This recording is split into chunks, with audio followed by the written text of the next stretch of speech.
Kuwait சர்வதேச விமான நிலையத்தில் ஈரானிய ட்ரோன் மோதி வெடிக்கும் அதிர்ச்சி வீடியோவை சிவில் விமான போக்குவரத்து வாரியம் வெளியிட்டுள்ளது. தாக்குதலில் ஒருவர் பலியான நிலையில் அமெரிக்கா ஈரான் இடையேயான தற்காலிக போர் நிறுத்த ஒப்பந்தத்தில் பெரும் பதற்றம் ஏற்பட்டுள்ளது.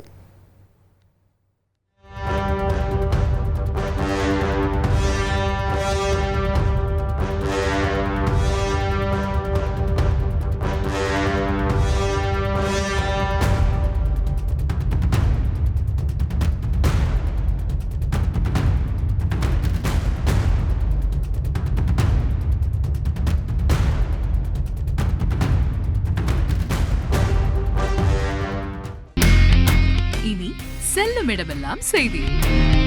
தந்தை டிவியின் வாட்ஸ்அப் சேனலை ஃபாலோ பண்ணினா செல்ல இருக்கும் இடமெல்லாம் செய்தி.